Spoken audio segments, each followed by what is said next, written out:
Share बाजार live में आप सबका स्वागत है। नमस्कार, मैं हूं अनिल सिंघवी। और नमस्कार, मैं हूं Deepanshu Bhandari. Mid week break के बाद अनिल सर, एक्शन के लिए हम हैं तैयार। बताएं आज के लिए ट्रिगर्स क्या सजेस्ट कर रहे हैं? बिल्कुल दीप, और शुरुआत तो नए साल की अच्छे नोट पर होती दिखी है परसों के सेशन में। और कल चूंकि नए साल के बाद एक अंबेडकर जयंती की छुट्टी थी, आज बाजार जब खुलेंगे तो 2 दिनों के संकेतों के साथ खुलेंगे। और ये 2 दिनों के संकेत आपकी स्क्रीन पर है इस वक्त, हमारे अपने भी और दुनिया भर से भी। कोरोना के मामले लगातार बढ़ते हुए दिख रहे हैं। अब लगभग 2 लाख नए केसेस आपको आते हुए दिख रहे हैं देश भर में सामने। महाराष्ट्र में लॉकडाउन तो नहीं, लेकिन कड़े प्रतिबंध लगाने की बात कही गई है।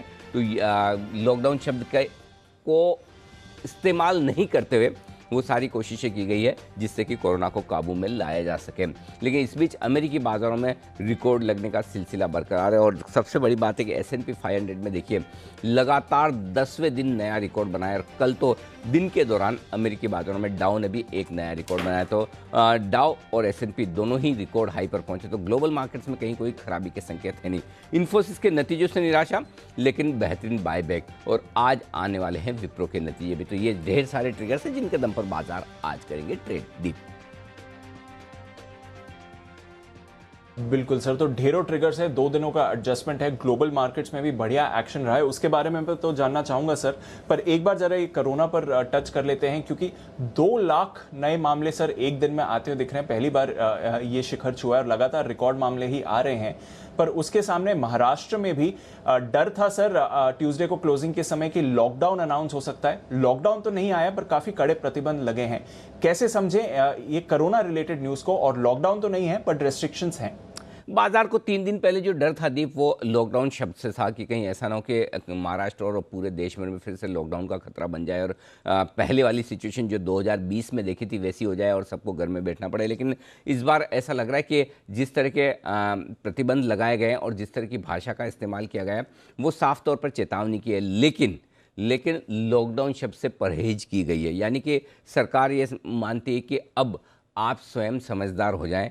कोरोना की महामारी को देखते हुए आपको खुद को ये डिसीजन लेना है कि आपको घर से बाहर निकलना है या नहीं। ये मान लीजिए कि सरकार की तरफ से रेस्ट्रिक्शंस हैं। सरकार नहीं चाहती कि आप बेमतलब बाहर निकले, लेकिन मजबूरियां हैं कि आप इकोनॉमी को बिल्कुल फिर से ठप नहीं कर सकते, कामकाज बंद नहीं कर सकते हैं। और हर एक काम किसी न किसी काम से जुड़ा हुआ है। तो ऐसे में आपके लिए ट्रांसपोर्टेशन बंद करना, सारे ऑफिसेज, सारे बिजनेसेस, सारे इंडस्ट्रीज़ को बंद करना प्रैक्टिकली पॉसिबल नहीं है। तो इस प्रैक्टिकल सॉल्यूशन निकालने की जो कोशिश की है वो कोशिश ये है कि प्रतिबंध कड़े लगे रहेंगे, आपको ये बताया जाएगा, लेकिन उनके पालन करने की जिम्मेदारी ज़्यादा पब्लिक पर छोड़ी गई है। तो सिंपल बात वही है दीप कि सरकार प्रतिबंध लगाए न लगाए, आपको अपने आप पर प्रतिबंध लगाना है कि क्या वाकई में मेरे लिए इतनी ज़रूरत का काम है कि मुझे बाहर निकलना है। क्या वाकई में अगर मैं बाहर निकल रहा हूँ तो क्या पूरी सावधानी के साथ निकल रहा हूँ? इसका जवाब हमें अपने आप ढूंढना है, बजाय कि सरकार क्या कर रही है और क्या कह रही है। आप खुद समझ सकते हैं, जिन लोगों को गलतफहमी हो कि कोरोना से हम बचे रहेंगे, बाकी सब पर दिक्कत आ जाए तो आ जाए, वो एक बार फ़ोन लगा कर कहीं किसी हॉस्पिटल में बेड के बारे में पूछ लें, कहीं ये पूछ लें कि क्या वाकई में आपकी ब्लड टेस्ट की रिपोर्ट्स 1 दिन में 2 दिन में आ रही है, तो अपने आप आपको पता चल जाएगा और थोड़ा सा डर लगेगा। तो एक्चुअली मार्केट की लिहाज से देखें तो माइल्ड है जो प्रतिबंध की बात की गई है। और कहीं कोई ऐसा नहीं कहा गया है जिससे कि बाजार का मूड खराब और जो बड़ी चिंताएं थी। लेकिन उसके सामने कोरोना के मामले जब तक कम होते नहीं दिख रहे तब तक आपके लिए ऊपर के लेवल पर बाजार में रिस्क जरूर है। फिर से 2 लाख के आसपास का मामला आना और रिकॉर्ड बनना कोई अच्छी बात है नहीं। तो भले ही लॉकडाउन लगे ना लगे, नंबर्स जब तक कम नहीं होते तब तक आपको थोड़ी चिंता करनी ही चाहिए, और वो चिंता मार्केट के लिए रहेगी भी। ऐसी सिचुएशन में कुछ अच्छी और कुछ खराब चीज़ों के बीच में बाजार ट्रेड करेंगे। तो जहाँ एक और लॉकडाउन नहीं है वहीं मामले बढ़ते हुए दिखें तो कोरोना के लिहाज से कोई बहुत अच्छी खबर नहीं है बाजारों के लिए। लेकिन हाँ, लॉकडाउन नहीं लगना कम से कम एक राहत की बात आप मान सकते हैं। स्पेशली न सिर्फ महाराष्ट्र बल्कि अल्टीमेटली एक राज्य शुरुआत करता तो हो सकता है दूसरे राज्य भी उसे फॉलो करते हैं। तो पूरे देश में या दूसरे राज्यों में लॉकडाउन शब्द का इस्तेमाल करते हुए प्रतिबंध लगाने की आशंका कम है। जो कुछ भी है हमें अपने हिसाब से ध्यान में रखना है। जी दीप। बिल्कुल सर, तो कोरोना की चिंता तो ज़रूर है, हालांकि कंप्लीट लॉकडाउन नहीं लगाया गया है, तो कहीं ना कहीं उस डर का एक फियर साइकोसिस कम रहेगा बाजार में। पर सर इसके साथ ही कल इन्फोसिस के नतीजे आए और नतीजे तो ठीक ठाक रहे, पर बायबैक हमारी रिसर्च एकदम सटीक साबित हुई। हमने कहा था 1675 से 1750 के बीच बायबैक आ सकता है और एग्जैक्टली उसी लेवल पर आया बायबैक 1750 पर। अनिल सर से इस बायबैक पर मैं चर्चा करूं उससे पहले आपको एक बार दिखा देते हैं जी बिजनेस की एक्सक्लूसिव रिसर्च एक बार फिर से कैसे सटीक साबित हुई। क्लोजिंग देखें तो 1455 की रिकॉर्ड क्लोजिंग जो है वो कंपनी ने दिखाई थी। उसके बाद अगर आप जो प्राइसिंग बन रही है वो करीब करीब 1675 से 1750 रुपए प्रति शेयर की बायबैक प्राइस बन रही है। लगता है एक मजबूत बायबैक आने की तैयारी इन्फोसिस की हो सकती है। बायबैक के पहले आपको एक बढ़िया मौका दे रहा है इन्वेस्टमेंट करने का, और बायबैक अगर अच्छी खासी प्रीमियम पर होता है, जैसा कि हमारी रिसर्च पुराने ट्रैक रिकॉर्ड, बैलेंस शीट की साइज और कैश अवेलेबल जो है उसको देखकर दे रही है, तो यहाँ से एक अच्छा मौका बन सकता है। कंपनी का जो बायबैक साइज है वो 9,200 करोड़ पर आता हुआ नजर आया है और साथ साथ जो बायबैक प्राइस आया है 1750 रुपये प्रति शेयर का, हमारा जो अनुमान था बिल्कुल सटीक उसमें साबित होता हुआ दिखा है।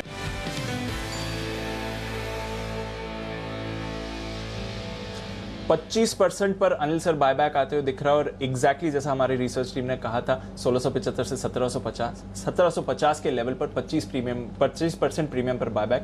बताएं सर क्या व्यू बनता है इन्फोसिस और उसके बायबैक पर? दो चीज़ें हैं दीप, पहला रिजल्ट और दूसरा बायबैक। तो रिजल्ट कमज़ोर है, इसमें कोई डाउट नहीं। कमज़ोर इन द सेंस कि वैसे आपको कमज़ोर नहीं दिखेंगे, लेकिन जो बाज़ार उम्मीद कर रहा था उससे कमज़ोर हैं, और शायद यही वजह थी कि परसों के सेशन में आपको कई सारे आईटी शेयरों में ऊपरी स्तरों से अच्छी खासी मुनाफा वसूली होती हुई दिखी, इंक्लूडिंग टीसीएस, इन्फोसिस। तो मेरा ये समझना है इन नतीजों के दम पर एक बार इन्फोसिस नीचे खुल सकता है। लेकिन अच्छी बात क्या है? अच्छी बात है कि जो गाइडेंस अगले साल के लिए दिया है वो मजबूत है, और दूसरा बायबैक आपको सपोर्ट देता हुआ दिखेगा। जैसा कि हमारा अंदाजा था 1750 रुपये के आसपास का ऊपरी साइड पर, और वही ऊपरी रेंज इन्फोसिस ने बायबैक के तौर पर ली है 1750 रुपये। साइज़ ज़रूर मैं कहूँगा कि मैं उम्मीद कर रहा था कि 11-12 हज़ार करोड़ रुपए के आसपास की साइज़ होगी, लेकिन साइज़ थोड़ी सी कम है। लेकिन साइज़ कम होने के बावजूद आपके लिए अच्छी बात यह कि अगर साइज़ कम है और नतीजों की वजह से इन्फोसिस का शेयर आज कमज़ोर होता है, तो आपके लिए बायबैक में खरीदारी का एक अच्छा मौका बन सकता है। मेरा ये समझना है 1280-1310 रुपये की रेंज में अगर इन्फोसिस आ जाता है, यानी कि यहाँ से 4 से 5% के आसपास की कमजोरी होती है, तो वहाँ से आपको अक्यूमुलेट करना शुरू करना चाहिए, और वो रेंज बहुत अच्छी है 1280-1310 रुपये के आसपास की, जहाँ पर आप इन्फोसिस खरीदने का सोच सकते हैं। और इवेंचुअली देखिए, अब तक के सारे बायबैक्स और ये रिकॉर्ड बताते हैं कि बायबैक के बाद अल्टीमेटली स्टॉक का दाम बायबैक के आसपास या उसके बाद उस भाव के आसपास और ऊपर निकलता है, लाइफ टाइम हाई पर पहुंचता है। तो ऐसे में एक अच्छा स्टॉक, अच्छा बायबैक पर आपको एंट्री करने का मौका देगा। तो कमज़ोर नतीजों के चलते जो ख़राब शुरुआत होगी और जो आईटी सेक्टर में परसों से दबाव बनना शुरू हुआ है, उसका असर जो पड़ता हुआ दिख सकता है, उसके दम पर आपको निचले स्तरों पर खरीदारी करनी चाहिए। और ये राय सिर्फ और सिर्फ इन्वेस्टर्स के लिए, ट्रेडिंग के लिहाज से नहीं। तो इन्वेस्टर्स के लिए अगर आज 5%, 4-5% प्लस अगर कमज़ोर होता है, तो इन्फोसिस आपको बढ़िया खरीदारी का मौका देगा। और पहली रेंज खरीदारी की 1280 से 1310 रुपये की रेंज में आपको लेकर चलनी चाहिए। इस रेंज से शुरुआत करें, नीचे आए तो और एक्यूमुलेट करें, और बाद में आपको होल्ड करना है, या तो बायबैक में आप दे दीजिए, और बायबैक में नहीं और स्टॉक आपके पोर्टफोलियो में पड़ा भी रहेगा तो कोई चिंता की बात नहीं। तो इन्फोसिस नतीजे कमज़ोर, गाइडेंस ठीक है, बायबैक नीचे में सपोर्ट देगा। जी दीप। बिल्कुल सर, तो एक नेगेटिव, एक न्यूट्रल और एक पॉजिटिव। इन्फोसिस आज की चाल इंटरेस्टिंग रहनी चाहिए इस काउंटर पर भी, तो नजर रखेंगे सर इन्फोसिस पर। आईटी में आज विप्रो के भी नतीजे आ रहे हैं, वहां पर भी एक्शन भरपूर रहेगा। फार्मा शेयर्स पर भी फोकस है। सर आज के संकेत समझूं उससे पहले एक सवाल और लेना था, और स्पेसिफिकली जो एसजीएक्स निफ्टी की चाल है, मिडवीक ब्रेक पर तो लोग काफी एक्साइटेड हो गए थे। 250 पॉइंट्स का उछाल एसजीएक्स निफ्टी दिखा रहा था, जिस तरह से ग्लोबल एक्शन भी बना, पर उसके बाद आज सुबह 100 पॉइंट्स नीचे भी है। थोड़ा ये भी समझाएं सर। नेट अच्छा ही है दीप। देखिए, हम 14,500 पर बंद हुए, फ्यूचर्स 35 पॉइंट की प्रीमियम गिन लीजिए, 14,535 के आसपास, ये 36 पॉइंट की प्रीमियम, यानी 14,540। 14,540 के सामने आपका एसजीएक्स निफ्टी 14,650 पर ट्रेड करता हुआ दिख रहा है। 50 पॉइंट की प्रीमियम निकाल दें तो आप 14,600 के आसपास लगभग 100 पॉइंट की तेजी के साथ फिर भी खुल सकते हैं, जो कि किसी भी लिहाज से बुरा नहीं है। अच्छी बात दीप यह कि ग्लोबल मार्केट्स बेहद मजबूत है, इसमें कोई डाउट नहीं है। अमेरिका में S&P लगातार 10वें दिन रिकॉर्ड बना रहा है, और क्या चाहिए। डाउ ने कल के सेशन में फिर से नया रिकॉर्ड बनाया, और क्या चाहिए। तो ओवरऑल बाहर के बाज़ारों में कहीं कोई समस्या नहीं है। हमारे बाज़ारों में जो अपना डर है कोरोना को लेकर वो अभी भी बरकरार है और वो रहेगा, और जब तक कोरोना का डर कम नहीं होता, इनफैक्ट अभी तो पिछले हफ्ते के मुकाबले में इस हफ्ते देख रहे हो और आंकड़े हर रोज़ के बढ़ते हुए दिख रहे हैं, तो वो अपसाइड को लिमिट करेंगे। लेकिन ओवरऑल आप देखिए तो एसजीएक्स निफ्टी से 100 पॉइंट नीचे देखकर आप डरिए मत। डाउ 2 दिनों में मजबूती रहा है, फिर से डाउ फ्यूचर्स 50 पॉइंट ऊपर है और इससे बेहतर ग्लोबल संकेतों की आपको उम्मीद है तो फिर आपकी उम्मीदें ज़रूरत से ज़्यादा है, इससे बढ़िया आपको मिल नहीं सकता। तो अगर बढ़ना है तो बहुत ही बेहतरीन ग्लोबल संकेत है, और अगर घटना है, रुकना है, फिसलना है तो फिर आपके अपने कोरोना के संकेत हैं। तो इन दोनों के बीच में दीप हमें ट्रेड करना है आज वायदा कारोबार की एक्सपायरी के दिन। जी बिल्कुल सर, तो एक्सपायरी के दिन हो जाइए तैयार। पॉजिटिव और थोड़े न्यूट्रल क्यूज दोनों तरफ के आपको दिख रहे हैं। तो चलिए सर, ग्लोबल क्यूज तो आप बता रहे हैं पॉजिटिव है, बाकी के संकेत आज के क्या सजेस्ट कर रहे हैं? ग्लोबल संकेत मजबूती की तरफ है, और अच्छी बात है कि कच्चे तेल में भी थोड़ा उछाल आता हुआ दिखा है, सोना भी मजबूत हुआ है। तो ओवरऑल ग्लोबल मार्केट्स में कमोडिटीज़ के दाम थोड़े से बेहतर होते हुए दिख रहे हैं। एफआईज के संकेत पॉजिटिव साइड पर हैं, पॉजिटिव से हल्के से न्यूट्रल की तरफ, और डीआईज के संकेत न्यूट्रल से हल्के पॉजिटिव की तरफ।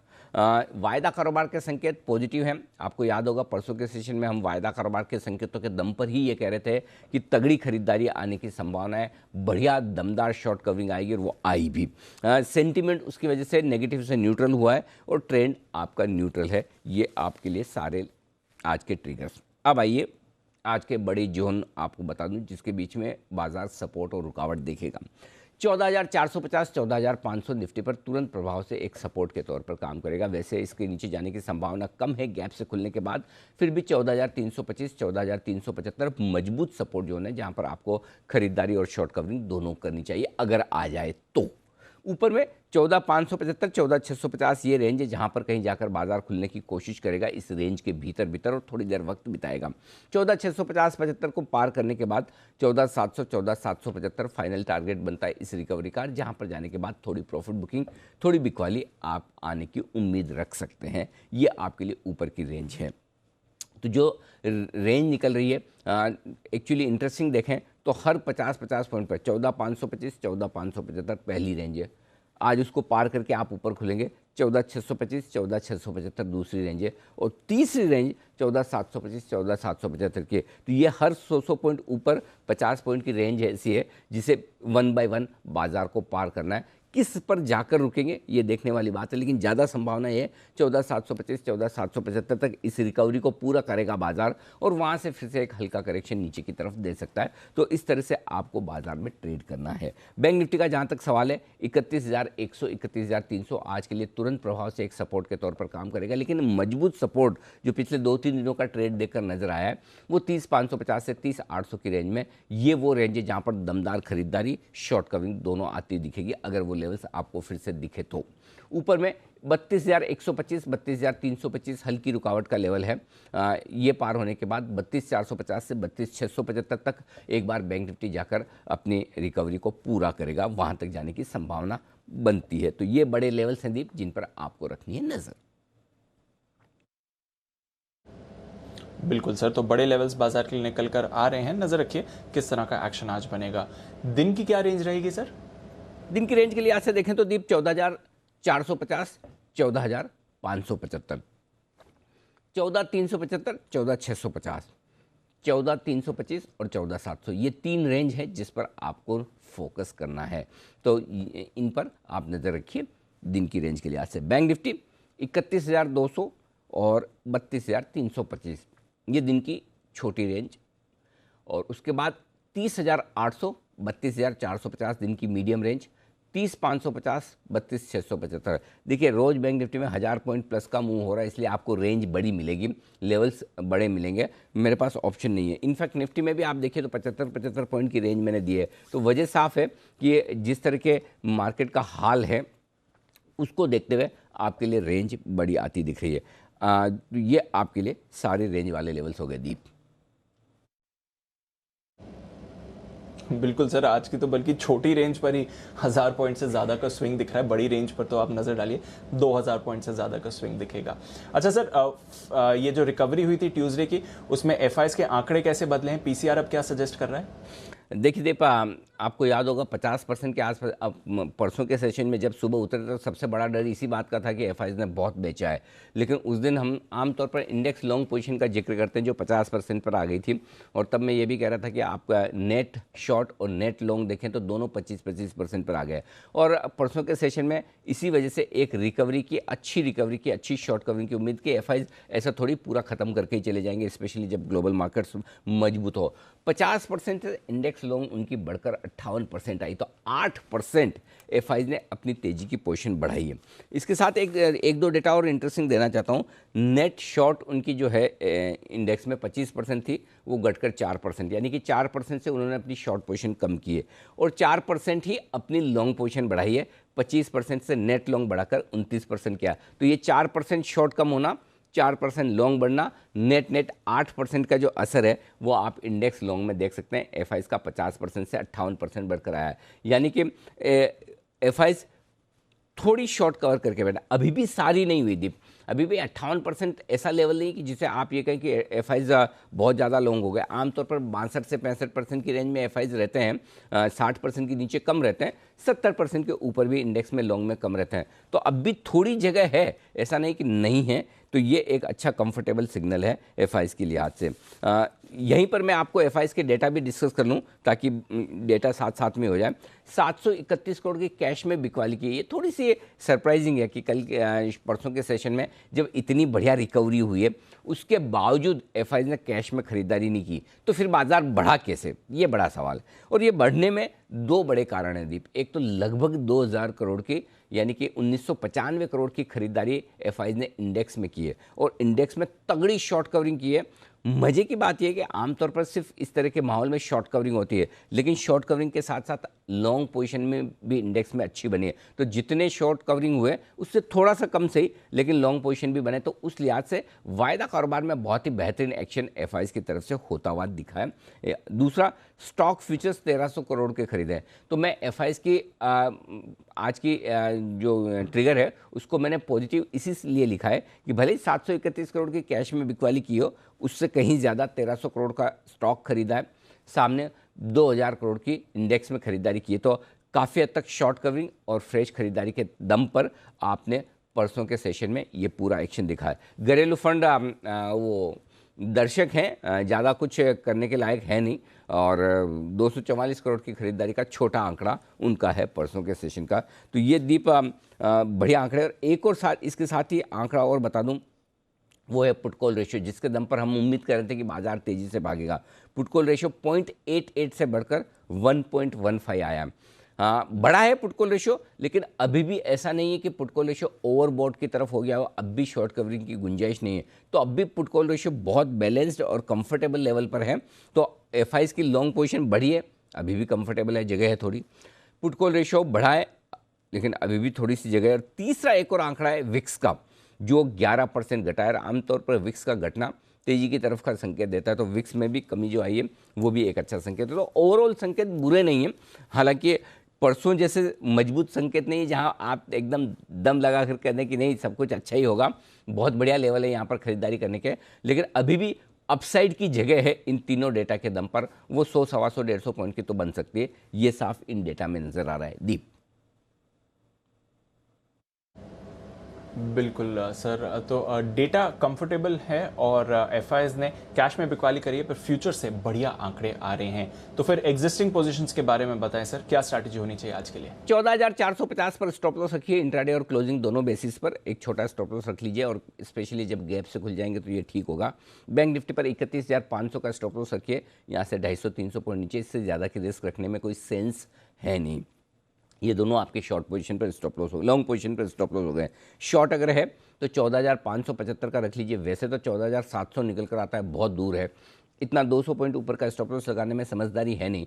तो अगर निफ्टी में शॉर्ट पोजीशन आपकी है तो 14,575 का इंट्राडे और क्लोजिंग बेसिस पर स्टॉप लॉस रखिए। और बैंक निफ्टी पर वैसे 500 के नीचे का स्टॉप लॉस आता नहीं है, बहुत दूर हो जाएगा, इसलिए 32,000 का स्टॉप लॉस ही काफ़ी है। तो ये 2 स्टॉप लॉस को आपको ट्रेड करना है, ये ध्यान में रखिए। अब इसके साथ ही एक बार निफ्टी की लॉन्ग पोजीशन का भी बता दूं। निफ्टी में आप तेज़ी की पोजीशन बना सकते हैं 14,450 के स्टॉप लॉस के साथ। 14,550, 575 दो छोटे लेवल हैं, 14,635, 14,675 दो मीडियम लेवल है, और उसके बाद 14,700, 14,750 ये बड़े टारगेट निफ्टी के निकल कर आते हैं। और जो लोग शॉर्ट करना चाहते हैं वो 14,675 से 14,750 की रेंज में शॉर्ट करें।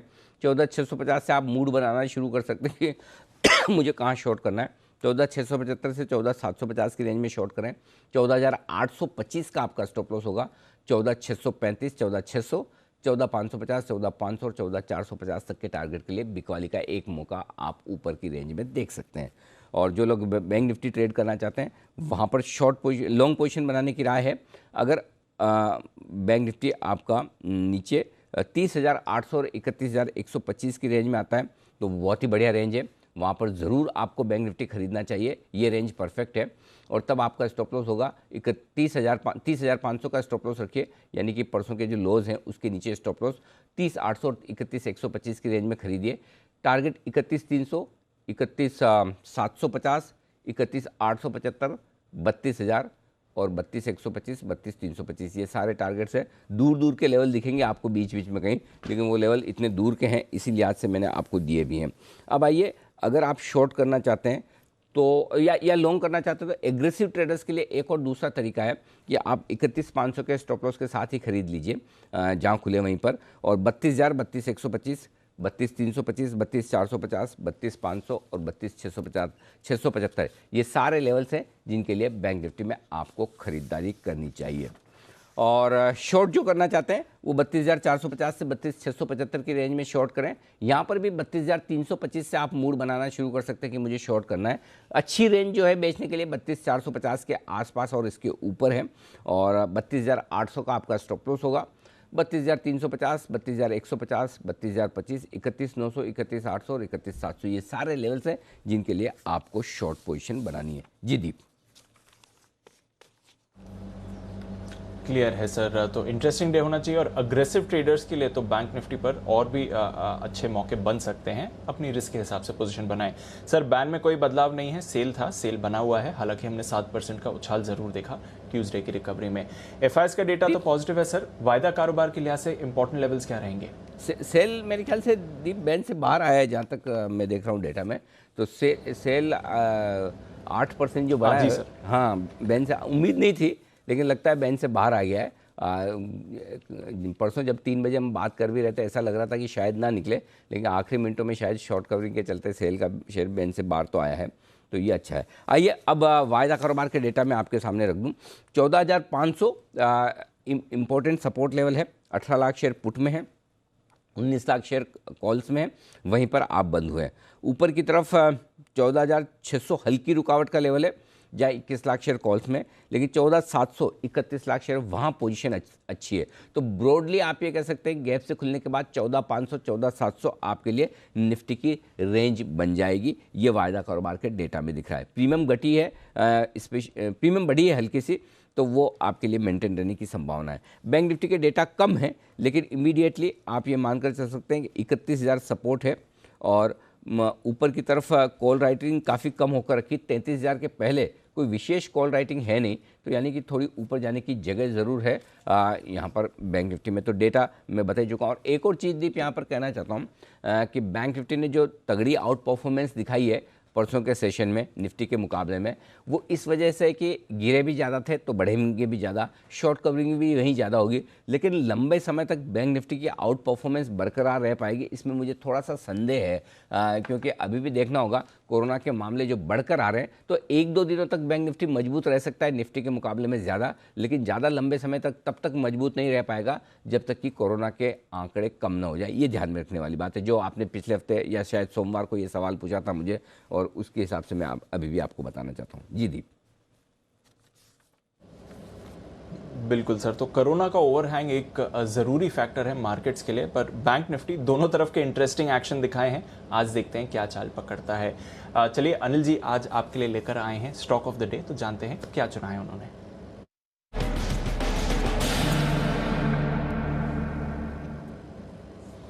बताएं सर, कौन सा स्टॉक हाईलाइट कर रहे हैं आज? ऑल टाइम फेवरेट दीप, खरीदारी करने की राय आदित्य बिरला कैपिटल में, जो पिछले साल दिवाली से हम लगातार रिकमेंड कर रहे हैं, नए साल पर भी रिकमेंड किया कि ये स्टॉक अच्छा मजबूत होने को तैयार है, धीमे धीमे बढ़ भी रहा है। वैल्यू अनलॉकिंग की खबरें आ रही है, कंपनी के बोर्ड ने आदित्य बिरला म्यूचुअल फंड के IPO लाने को मंजूरी दे दी है।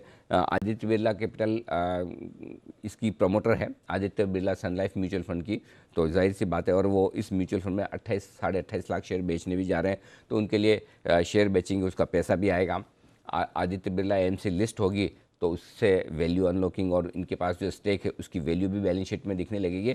आदित्य बिरला कैपिटल में परफॉर्मेंस बढ़िया है, फाइनेंशियल परफॉर्मेंस दमदार है, लंबे समय से स्टॉक ने कोई खास प्रदर्शन नहीं किया, पिछले 5, 7, 8 साल से अटका पड़ा है। मुझे लगता है अब ट्रिगर्स धीमे धीमे करके बन रहे हैं वैल्यू अनलॉकिंग के, और ये स्टॉक मुझे लगता है कि अगर यहाँ से भी दुगुना हो तो मुझे आश्चर्य नहीं होगा। तो धीमे धीमे ये इन्वेस्टमेंट ग्रेड स्टॉक है, कमज़ोर बाजार में आपको खरीदना चाहिए। मुझे अभी एग्जैक्टली याद नहीं, लेकिन मुझे जहाँ तक ख्याल है 85 रुपये के आसपास, 80 रुपये के आसपास से हम इस स्टॉक को रिकमेंड कर रहे हैं, निचले स्तरों से दिवाली के आसपास से, और वहाँ से ये स्टॉक और एक्शन में आता हुआ दिख रहा है। तो मुझे लगता है कि जो डे ट्रेडर हैं वो 113 के स्टॉप लॉस के साथ खरीद सकते हैं, 120, 123, 126 के टारगेट के लिए, और जिन लोगों ने इन्वेस्टमेंट के तौर पर ले रखा है वो लाइफ एंजॉय करें, कोई हड़बड़ी नहीं, कोई जल्दबाजी नहीं, आराम से पड़ा रहने दें इस स्टॉक को इन्वेस्टमेंट ग्रेड स्टॉक के तौर पर। जी दीप।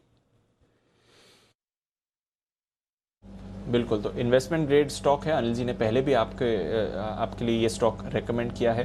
मेरे को याद है सर, दिवाली के दिन भी आपने इस स्टॉक के बारे में बात करी थी, और वहाँ से देखें तो सारे टारगेट्स आ गए, और अब उसके आगे जाने की ये स्टॉक तैयारी कर रहा है। इस साल भी अनिल जी ने इस स्टॉक के बारे में बात करी है। AB कैपिटल आज का स्टॉक ऑफ द डे 126 के फाइनल टारगेट के लिए यहाँ पर आप करके चले खरीदारी। तो AB कैपिटल तो फोकस में रहेगा। और कौन से स्टॉक्स हैं जो आज फोकस में रहने चाहिए, आइए हमारी टीम के साथ जानते हैं। कुशल, मानसी, आशीष हमारे साथ तैयार हैं। कुशल, गुड मॉर्निंग, बताएं आज के ट्रिगर्स और खबरें कौन सी हैं? बिल्कुल, तो आज के इंपॉर्टेंट नंबर्स पर फोकस कर लेते हैं। आप देखिए, पोस्ट मार्केट विप्रो के नंबर्स आएंगे, साथ ही कैश मार्केट में टिन प्लेट के नंबर्स आते हुए दिखेंगे। यही नहीं, रिजर्व बैंक जो है 25,000 करोड़ के बॉन्ड की आज खरीदारी करेगा, तो यहाँ पर भी नजर रखिए। साथ ही जेट एयरवेज केस की जो NCLT में सुनवाई होनी है, यहाँ पर भी आपको नजर रखनी होगी। इसके अलावा फोर्टिस मामले में सुप्रीम कोर्ट की हियरिंग भी आज ही होने वाली है। जयराम श्रीधरन जो पिरामल रिटेल फाइनेंस के CEO हैं, उनकी वर्चुअल प्रेस कॉन्फ्रेंस होगी आज करीब 11:30 बजे। स्ट्रेटेजिक बिजनेस इनिशिएटिव का वो ऐलान कर सकते हैं। साथ ही फिनोलेक्स इंडस्ट्रीज, ये यहाँ पर स्टॉक स्प्लिट 1:5 का जो रेशियो तय किया गया था, उसकी आज एक्स डेट है, तो इस वजह से भी फिनोलेक्स इंडस्ट्रीज फोकस में रहेगा। पोस्ट मार्केट नंबर्स भी आए थे, इन्फोसिस के अनुमान से कमजोर साइड पर देखने को मिले हैं। जो ऑपरेटिंग मार्जिन है 25.4% से घटकर 24.5% पर आए हैं। साथ ही कंपनी की जो डॉलर आय है वो भी 2.8% बढ़ती हुई दिखी है। हमारा अनुमान 3.9% बढ़ने का था। कंपनी ने जो रेवेन्यू गाइडेंस दी है वो 12 से 14% की दी है, और ऑपरेटिंग मार्जिन गाइडेंस 22 से 24% की कंपनी ने डिसाइड किया FY22 के लिए। इसके अलावा अगर आप देखें तो जो बाईबैक प्राइस का हमने आपको एस्टिमेट बताया था 1675 से 1750 रुपए के बीच, 1750 रुपए प्रति शेयर पर कंपनी ने मैक्सिमम बाईबैक प्राइस अनाउंस किया है, और जो बाईबैक साइज है वो 9,200 करोड़ पर कंपनी ने बताया है, और जो डील विंस है वो $2.1 बिलियन पर आती हुई नजर आई है। बट ओवरऑल अगर आप देखें तो इन्फोसिस के नंबर्स अनुमान से कमजोर आते हुए दिखे हैं। टाटा मेटालिक्स के भी नंबर्स आए थे, मिले जुले सेट ऑफ नंबर्स कहेंगे, क्योंकि मार्जिन्स 23.1% से घटकर 21.7% पर हुई है। साथ ही कंपनी का मुनाफा भी करीब 2.5% गिरकर 75 करोड़ पर आता हुआ दिखा है। रिलायंस इंडस्ट्रियल इंफ्रास्ट्रक्चर के भी नंबर्स आए थे, यहाँ पर कमजोर साइड पर नंबर दिख रहे हैं। मुनाफे में 11% की हमें करीब गिरावट देखने को मिली है, और जो कंपनी की आय है वहां पर ऑलमोस्ट 23% की फॉल हमें देखने को मिली है। 19.5 करोड़ से घटकर 15.1 करोड़ की आय जो है कंपनी ने घोषित की है। साथ ही अगर आप NFL और RCF पर नजर डालिए, यहाँ पर भी फोकस रहेगा, क्योंकि सरकार की तरफ से जो नेशनल फर्टिलाइजर लिमिटेड है उसमें 20% हिस्सेदारी OFS के जरिए बेचने की योजना है कंपनी की, सरकार की। इनफैक्ट कंपनी में सरकार की जो मौजूदा हिस्सेदारी है वो करीब 74.71% है। साथ ही RCF भी अगर आप देखें तो यहाँ पर भी 10% हिस्सा OFS के जरिए बेचने की योजना है, और सरकार की इसमें करीब 75% हिस्सेदारी है। और दीपम ने मर्चेंट बैंकर्स और सलाहकार के लिए 5 मई तक जो एक्सप्रेशन ऑफ इंटरेस्ट है वो मंगवाए हैं। इसके अलावा BML भी फोकस में रहेगा, क्योंकि यहाँ पर भी ज़मीन बिक्री जो एसेट मोनेटाइजेशन है उसके लिए 28 अप्रैल तक एक्सप्रेशन ऑफ इंटरेस्ट मंगवाए हैं। वेदांता यहाँ पर भी फोकस रहेगा, क्योंकि ओपन ऑफर में जो टेंडर किए गए शेयर थे करीब करीब आप देखिए 37.5 करोड़ शेयर्स ओपन ऑफर में जो टेंडर हुए थे उसका जो भुगतान है वो कल यानी कि 16 अप्रैल को कर दिया जाएगा और प्रमोटर की जो हिस्सेदारी है 55.1% से बढ़कर 65.2% हो जाएगी।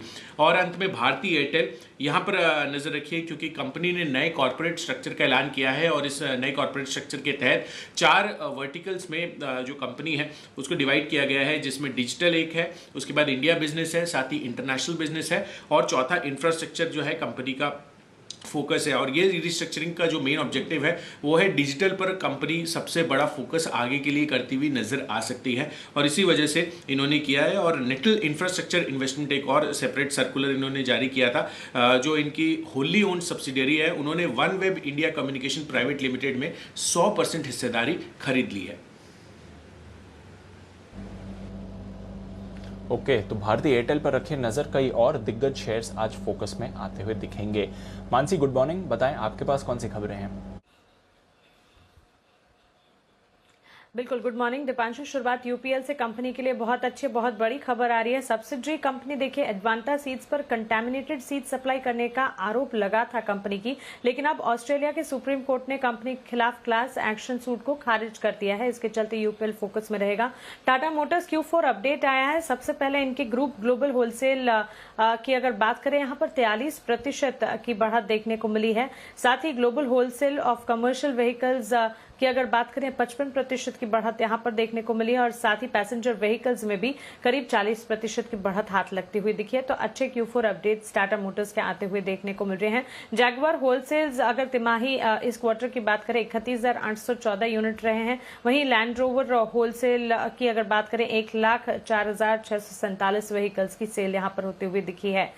VIP इंडस्ट्रीज राकेश झुनझुनवाला ने कंपनी में हिस्सा घटाया है। 5.31% से हिस्सा घटाकर 2.32% इन्होंने कर दिया है। इसके अलावा फार्मा कंपनियों पर फोकस रहेगा। डॉक्टर रेड्डी, सिप्ला, जुबिलेंट, फार्मामोव, कैडिला पर नजर रखिए। सरकार ने रेमडेसिविर के प्रोडक्शन को बढ़ाने की मंजूरी दे दी है। रेमडेसिविर का प्रोडक्शन बढ़ाने के लिए 7 नए साइट्स को भी मंजूरी दी गई है। और आपको याद होगा यहाँ पर रेमडेसिविर सिर्फ अस्पतालों में ही सप्लाई के लिए है। स्वास्थ्य मंत्रालय की तरफ से बयान पिछले दिनों आता हुआ दिखा था। डॉक्टर रेड्डीज ने रेमडेसिविर की कीमत 50% घटाई है। इसके अलावा वेल्सपन इंडिया DSP फंड ने 9 अप्रैल को 0.05% हिस्सेदारी घटाई है। कल्याणी स्टील DSP फंड ने 9 अप्रैल को 0.12% हिस्सेदारी बढ़ाई है और अदानी पोर्ट CCI ने गंगावरम पोर्ट में 89.6% हिस्सा खरीद को मंजूरी दे दी है। तो इसके चलते ये भी फोकस में रहेगा। ओके, तो ढेरों स्टॉक्स हैं जो आज फोकस में रहने वाले हैं। नजर रखते हैं इन काउंटर्स पर। आइए नजर रखते हैं आज ब्रोकरेजेस क्या कह रही हैं FIR में।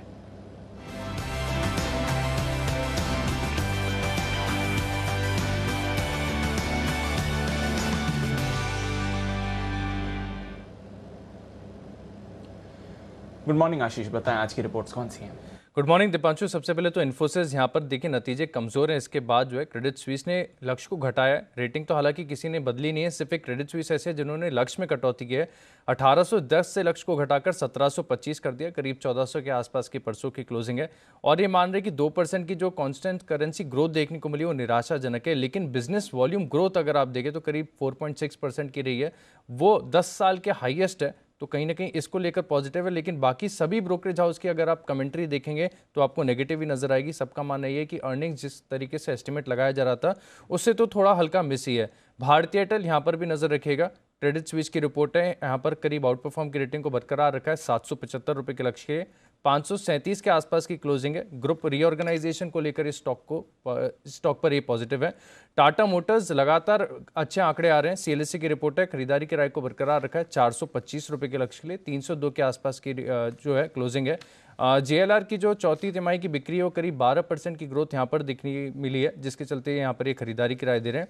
अदानी पोर्ट CLSA की रिपोर्ट है, आउट परफॉर्म की रेटिंग को बरकरार रखा है। 770 रुपये के लक्ष्य के लिए 733 के आसपास की क्लोजिंग है। और ये मान रहे कि जो म्यांमार में इनका निवेश किया था वो तख्ता पलट से पहले था, ये कंपनी ने क्लैरिफिकेशन दिया है। डॉक्टर लाल पैथलैब, आखिर में यहाँ पर नोमेरा की रिपोर्ट आई है। इंटरेस्टिंग रिपोर्ट है क्योंकि रेटिंग को तो देखिए डाउनग्रेड कर दिया गया है, न्यूट्रल से रेटिंग को बदलकर अभी रिड्यूस की रेटिंग दे रहे हैं। लक्ष्य में थोड़ी सी बढ़ोतरी की है, हालांकि करंट मार्केट प्राइस से अभी भी लक्ष्य इनका नीचे है। 2155 से लक्ष्य को बढ़ाकर करीब 2300 के आसपास का कर दिया है। लेकिन जो कमेंट्री है वो बढ़िया नजर आ रही है। वो कह रहे हैं कि कोविड टेस्टिंग और नॉन कोविड बिजनेस भी अगर आप देखें तो काफ़ी बढ़िया है, उसके चलते पॉजिटिव इंपैक्ट यहाँ पर देखने को मिलेगा। लेकिन रेटिंग यहाँ पर डाउनग्रेड की, इसके लिए नजर रखनी होगी। ओके, तो ये है वो तमाम रिपोर्ट्स जिन पर रहेगा आज एक्शन। 2333 का टारगेट रखने के बावजूद मार्केट प्राइस से काफ़ी नीचे का टारगेट है, थोड़ा बढ़ाने के बावजूद। आइए बढ़ते हैं आगे, और वक्त है पिक ऑफ द डे का ही रखेंगे। छुट्टी के बाद मंडे नहीं आता हर बार, आज है गुरुवार, तो पिक ऑफ द डे का वक्त है। आइए बिगुल के साथ करते हैं हमारे सारे एक्सपर्ट्स का स्वागत।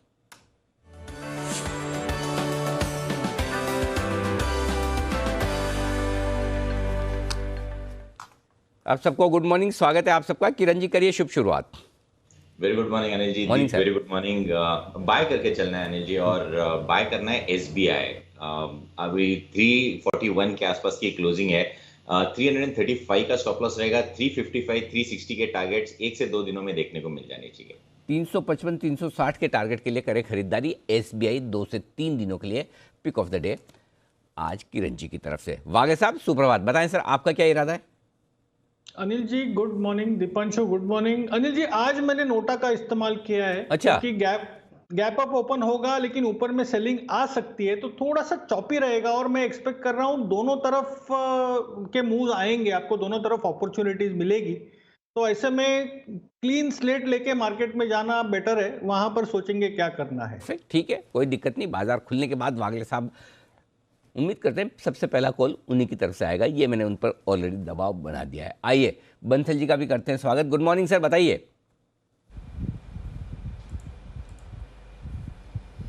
गुड मॉर्निंग अनिल जी। अनिल जी मेरा पिक ऑफ द डे है भारती एयरटेल। भारती एयरटेल में खरीदारी की राय है। 527 527 का एक स्टॉप लॉस लगाना है, और 548 548 के टारगेट के लिए भारती एयरटेल पर खरीदारी की राय है। और भारतीय एयरटेल में आज एक अच्छी खबर भी है, और उस खबर के दम पर स्टॉक में एक्शन भी दिखेगा कि नए कॉर्पोरेट स्ट्रक्चर का प्लान उन्होंने अनाउंस किया है। डिजिटल पर फोकस बढ़ाने का फैसला लिया है, और 4 वर्टिकल होंगे इनके, डिजिटल, इंडिया, इंटरनेशनल और इंफ्रास्ट्रक्चर। इसमें इन कंपनी का कारोबार बांटा जाएगा। तो पूरी तरह से जो कॉर्पोरेट रिस्ट्रक्चरिंग भारतीय एयरटेल के सामने आई है, उसके दम पर भी आज एक्शन रहना लाजमी है। आइए सेठी साहब हमारे साथ जुड़ चुके हैं। सेठी साहब गुड मॉर्निंग, स्वागत है आपका। बताएं सर आपकी लिस्ट क्या क्या शेयर हैं आपके रेडार पर आज? Good morning Anil ji, good morning Deepanshu. देखिए जहां तक बाजारों का सवाल है, हमको 2 दिन के क्यूज पे वो करना है, रिस्पॉन्ड करना है। तो उसके लिहाज से हम खुलेंगे गैप अप। ये जो एसजीएक्स निफ्टी दिखा रहा है, ये कल की जो एसजीएक्स निफ्टी की क्लोजिंग है उसके हिसाब से ये वीकनेस दिखा रहा है, बट हम गैप अप से खुलेंगे। और हालांकि थोड़ा कॉशियस रहना है, बिकॉज जिस तरह से कोरोना के केसेस बढ़ रहे हैं तो थोड़ी चिंता का विषय है। बट स्टॉक स्पेसिफिक और बाकी आपको from a trading point of view से विद स्टॉप लॉस आपको खरीदारी करने की सलाह है।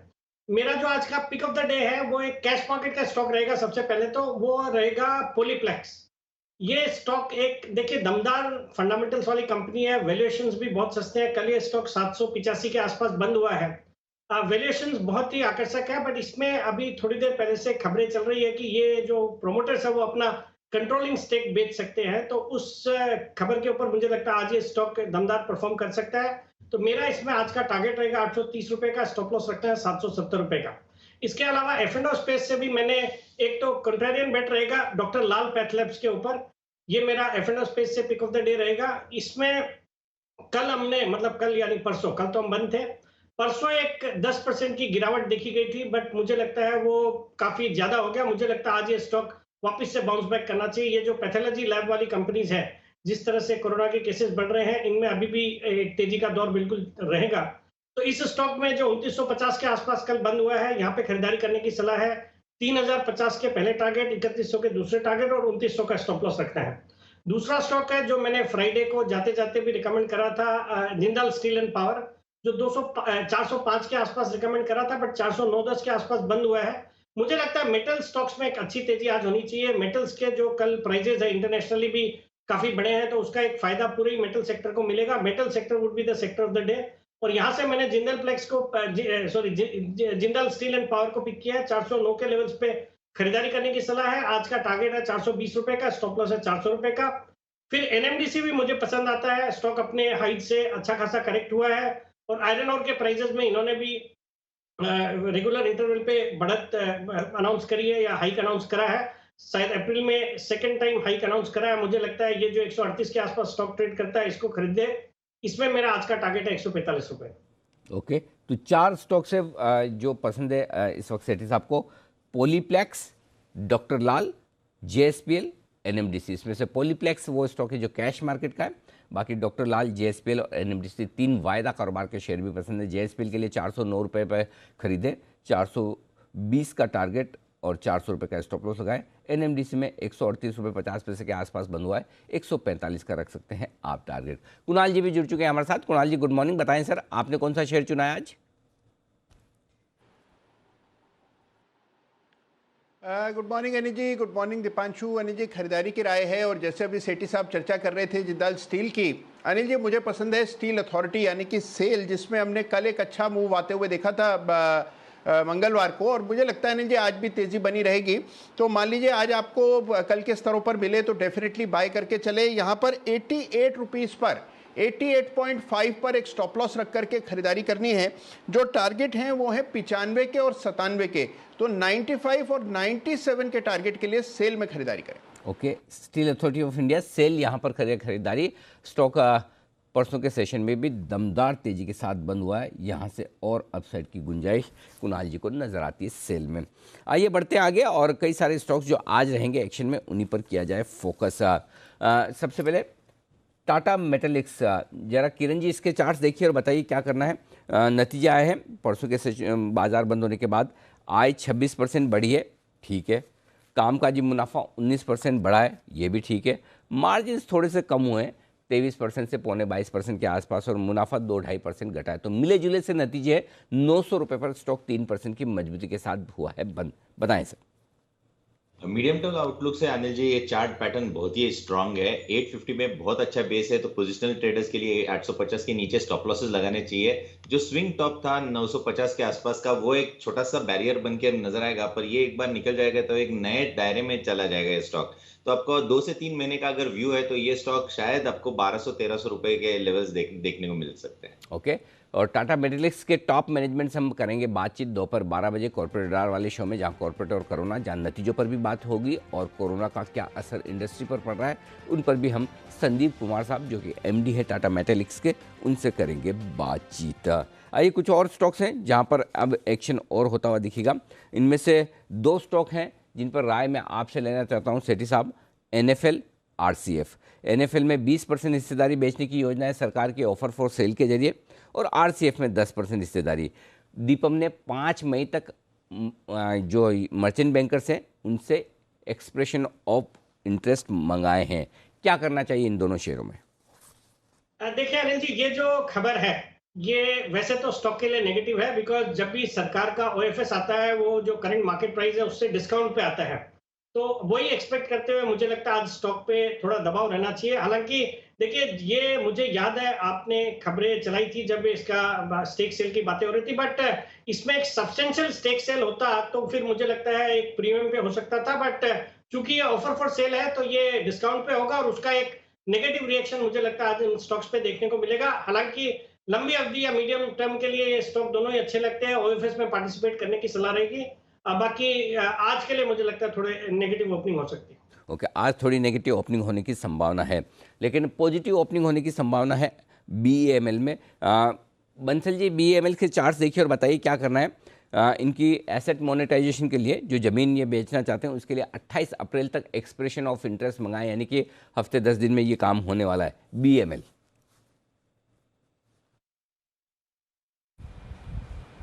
देखिए अनिल जी, मार्केट की वॉलेटिलिटी में स्टॉक ने 1225 के एक अहम सपोर्ट को तोड़ा है, बट टेक्निकल स्ट्रक्चर अभी भी इंटैक्ट है। एक बड़ा सपोर्ट 1150 का है, तो जिनके पास है क्लियरली यहाँ पर होल्ड की राय है और नई खरीदारी भी इन स्तरों पर की जा सकती है। और यहाँ पर एक छोटा जो स्टॉप लॉस बैठता है वो 1187 का बैठता है और पहला टारगेट ऊपर में 1234 का बैठता है। ओके, 1234 1234 ये दूसरा टारगेट होगा आज के लिए BML में। टाटा मोटर्स, सेठी साहब इस पर राय दीजिए। जो इनके ग्लोबल होलसेल बिक्री के आंकड़े आए हैं JLR के, बहुत ही दमदार हैं। साल दर साल 43% इनकी बिक्री बढ़कर आई है, जो कि मजबूत कही जाएगी। और मुझे याद है परसों के सेशन में क्लोजिंग में आपने JSW स्टील और टाटा मोटर्स दोनों खरीदारी करने की राय दी थी। टाटा मोटर्स क्या आज दौड़ लगाने को तैयार है? बिल्कुल अनिल जी, एक तो वो JSW स्टील नहीं JSPL ही था। JSPL, sorry. और बाकी टाटा मोटर्स पे भी ठीक किया था, आपको खरीदारी करने की सलाह थी। फ्राइडे के क्लोजिंग शो में मैंने 301-2 के लेवल पे खरीदारी करने की सलाह दी थी। और ये स्टॉक जिस तरह के आंकड़े आए हैं, ग्लोबल सेल्स के नंबर्स आए हैं, मुझे लगता है आज भी अच्छा इसमें पॉजिटिव तेजी होनी चाहिए। तो इसमें बिल्कुल खरीदारी करने की सलाह है। और मेरा ये मानना है कि बहुत ही जल्दी ये वापस से 315-320 तक के लेवल्स अचीव कर सकता है। बिल्कुल। JSW स्टील वागले साहब और विश्वेश जी दोनों ने खरीदारी करने की राय दी थी, और आपकी तरफ से JSPL और टाटा मोटर्स की खरीदारी की राय आई, वो आज एक्शन में रहेगा अभी। आइए एक और स्टॉक है UPL। जरा वागले साहब इसके चार्ट्स देखिए और बताइए क्या करना है। इस कंपनी के लिए एक अच्छी सी खबर है। 2011 का पुराना मामला है जिसमें ऑस्ट्रेलिया के सुप्रीम कोर्ट में इस कंपनी के खिलाफ वो क्लास एक्शन सूट फाइल किया गया था, उसे खारिज कर दिया गया। तो एक मामला निपटा, रिलीफ वाली बात है। चार्ट्स देखिए सर। अनिल जी, एक सपोर्ट है 580 का। जब तक ये ब्रेक नहीं होता है UPL में, मुझे लगता है ये 630-640 तक बाउंस बैक हो सकता है। लेकिन मुझे ऊपर में वापस सेलिंग आती हुई दिखती है। 630-640 में वापस बेचना है। 580, 630, 640 ये मेरे लिए रेंज होगी अगले एक आध हफ्ते के लिए। आदित्य बिरला कैपिटल, जरा इस पर राय दीजिए बंसल जी। इनके बोर्ड ने IPO लाने को मंजूरी दे दी है। इस IPO में आदित्य बिरला कैपिटल बेचेगा 28.5 लाख शेयर, सन लाइफ बेचेगा 360 लाख शेयर, 3 करोड़ 60 लाख शेयर। कुल मिलाकर 13.5% हिस्सेदारी IPO में बेची जाएगी। Aditya Birla capital charts. देखिए अनिल जी, चार्ट भी पॉजिटिव है, और जहां तक मैं रिकलेक्ट कर पा रहा हूं, सबसे पहले ये जो स्टेक सेल की न्यूज आई है, ये सबसे पहले ब्रेक करा था अनिल जी जी बिजनेस ने। आपने इसको हाईलाइट किया था कि ऐसी अटकलें बाजार में चल रही हैं। टेक्निकली खरीदारी की राय है, और एक 112 रुपये 112 रुपीज़ 50 पैसा 112 रुपये 50 पैसे का स्टॉप लॉस, जो कि लास्ट 2 डेज के लोज हैं, उस स्टॉप लॉस के साथ इसको बाय एंड होल्ड की राय है। पहला टारगेट यहाँ पर 124 का बैठता है। ओके, 124 का टारगेट AB कैपिटल, और आज अनिल जी ने भी आपको रेकमेंड करा है स्टॉक ऑफ द डे में 126 के फाइनल टारगेट के लिए, तो नजर रखेंगे इस काउंटर पर। सेठी साहब, VIP इंडस्ट्रीज पर कुछ राय। अपडेट ये है कि झुंझुनवाला साहब ने अपनी हिस्सेदारी घटाई है, बल्कि आधी कर दी है। 5.3% से हिस्सेदारी घटाकर 2.32% कर दी है। और वैसे भी रेस्ट्रिक्शंस बढ़ गए हैं ट्रैवल पर, अब फिर से सवाल उठेंगे।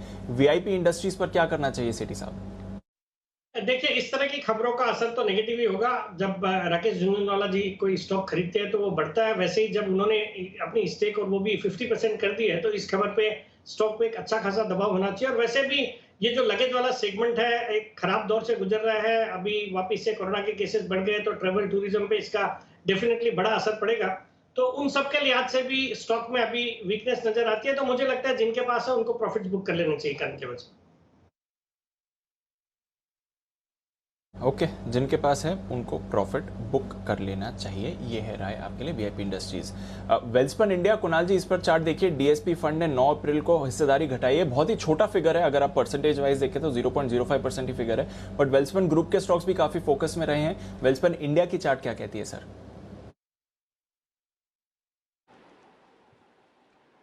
देखिए, चार्ट ठीक ठाक है दीपांशु। हमने एक रनअप देखा, उसके बाद कुछ कंसोलिडेशन भी देखा, और मंगलवार को स्टॉक पे कुछ कमजोरी भी देखी। मुझे लगता है कि अब एक सपोर्ट के करीब 76 रुपये के आसपास स्टॉक ट्रेड कर रहा है, तो यहाँ पर कोई खास परेशानी नहीं है। 76 के नीचे स्टॉक जाता है तब कोई चिंता है, अदरवाइज मुझे लगता है आपको एक रिबाउंड देखने को मिलेगा, और जिसमें हो सकता है कि वापस से 85-87 के लेवल्स देखने को मिल जाए। तो सबसे पहला काम ये करें कि 76 का एक स्टॉप लॉस रख लें अगर आपके पास पोजीशन है, और 87 आने पर एक बार के लिए प्रॉफिट बुक कर सकते हैं।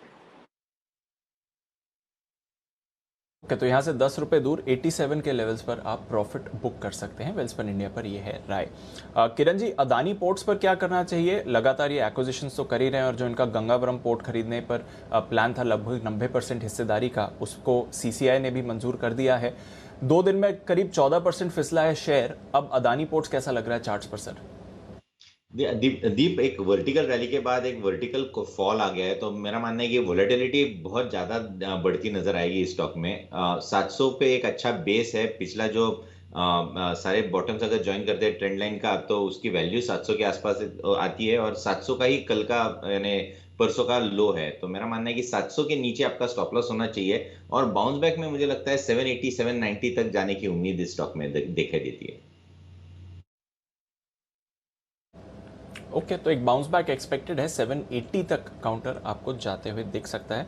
नजर रखिए जहां तक सवाल है अदानी पोर्ट्स का भी इस समय। सेठी साहब, रेड्डीज पर क्या सलाह देंगे? डॉक्टर रेड्डीज, स्पुतनिक वैक्सीन को मंजूरी मिल गई है। पहले 25 करोड़ डोजेज भारत में यही कंपनी बेचेगी। कुछ इंपोर्ट होंगे, कुछ ये प्रोड्यूस करेंगे। पर स्टॉक हमने देखा कि खबर के बाद स्टॉक पर एक्चुअली करेक्शन आते हुए दिखा, स्पेशली ट्यूसडे के सेशन में। और अब रेमडेसिविर के भी प्रोडक्शन बढ़ाने के लिए मंजूरी मिल गई है, बट प्राइजेस नीचे जाएंगे। तो सेल्स तो बढ़ेंगी सर, बट शायद प्राइस कंफर्ट नहीं मिले वैक्सीन और रेमडेसिविर दोनों को लेकर। इस लिहाज से रेड्डीज कैसा लग रहा है सर? देखिए दीपांशु, ये क्लासिक केस है buy on rumours and sell on news का। जिस तरह से स्टॉक में एक बड़ी तेजी हुई प्रायर टू द न्यूज कि स्पुतनिक का अप्रूवल आएगा, उसके पहले हमने देखा दमदार तेजी बनी थी, बट उसके बाद जैसे ही खबरें आई उसके बाद प्रॉफिट बुकिंग हुई है। और जहां तक रेमडेसिविर का सवाल है, उस ड्रग की भी ये एक लीडिंग कंपनी है और वहां पे चूंकि प्राइसेस पे कंट्रोल है, एक्सपोर्ट को बैन किया है, तो उसका थोड़ा बहुत नेगेटिव असर देखने को मिल रहा है। बट ऑल इन ऑल एक बहुत ही अच्छी कंपनी है। अगर इन कारणों की वजह से अगर ये थोड़ा और प्रॉफिट बुकिंग आती है, स्टॉक थोड़ा नीचे आता है, तो डेफिनेटली एक खरीदारी करने का मौका है। मीडियम से लंबी अवधि में इस स्टॉक पे मैं बहुत ही बुलिश हूं और मुझे लगता है कोई भी गिरावट में इसमें खरीदारी करने के मौके ढूंढने चाहिए। बिल्कुल, तो गिरावट में खरीदारी के मौके ढूंढे। डॉक्टर रेड्डीज पर नजर रखिए। 4.5% फिसला है ये शेयर ट्यूसडे के दिन। देखते हैं आज किस तरह की रिकवरी के आसार आपको ये दे सकता है। और बात करें तो फार्मा शेयर्स में एक बार सिप्ला पर भी राय ले लेते हैं। सिप्ला पर राय दे बंसल जी, क्योंकि यहां पर अच्छा मोमेंटम दिखा है। अब चार्ट्स क्या सजेस्ट कर रहे हैं, क्योंकि रेमडेसिविर की जब बात आती है तो सबसे बड़ा प्रोड्यूसर तो सिप्ला ही है। देखिए दीपांशु सबसे बड़ा प्रोड्यूसर भी है और सिप्ला एकदम अनचार्टेड टेरिटरी में चल रहा है। नए हाइस के ऊपर स्टॉक चल रहा है, तो जिनके पास है दीपांशु होल्ड करें। ऊपर से थोड़ी सी करेक्शन जरूर देखने को मिली थी स्टॉक में अभी, बट नीचे में 879 878 एक सपोर्ट है। तो जिनके पास है 878 के स्टॉप लॉस के साथ होल्ड रखें सिप्ला को। ओके, 878 के स्टॉप लॉस के साथ होल्ड रखें सिप्ला पर। टाइट ही स्टॉप लॉस है और यहां से आपको अच्छा एक्शन भी ये स्टॉक का आते समय दिखा सकता है। तो सर एक बार फिर से नजर रहेगी फार्मा पर, क्या चाल पकड़ते हैं वो इंटरेस्टिंग रहेगी।